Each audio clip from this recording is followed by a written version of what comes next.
entender tudo. Beleza. Hoje eu tô aqui com o Rodrigo.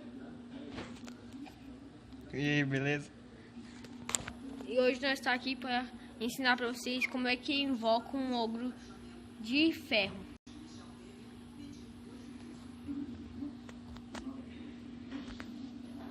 Ó, esse é o Rodrigo. Nós estamos no criativo. Ó, o tanto de ogro de ferro. Como é que eles é? É assim, você pega o bloco de ferro, coloca 3, faz um T. E em cima, no meio, se coloca uma cabeça de abóbora, que vai invocar. Essa é uma dica pro Minecraft, para eles te ajudar no sobrevivência.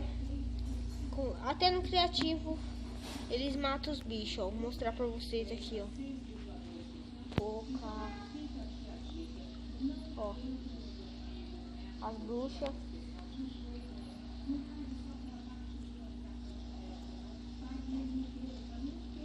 Eles são muito fortes. Cadê o Creeper?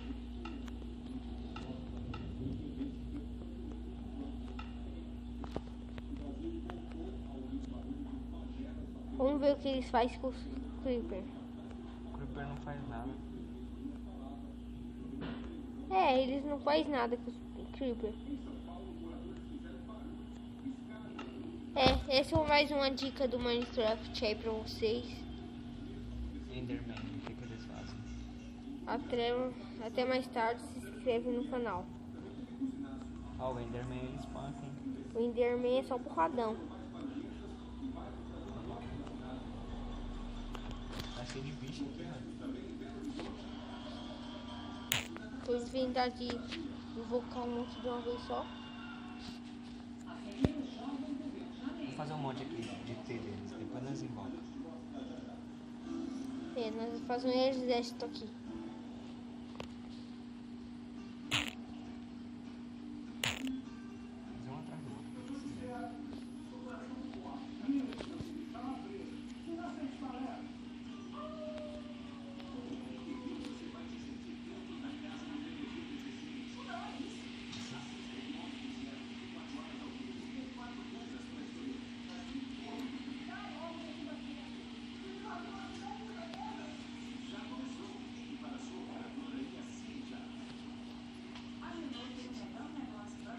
Se liga neles.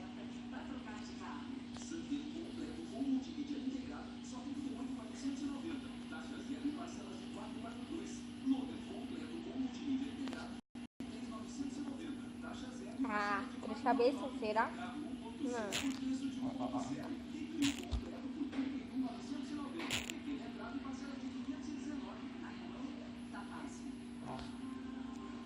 Aí. Até o próximo vídeo, se inscreva no canal.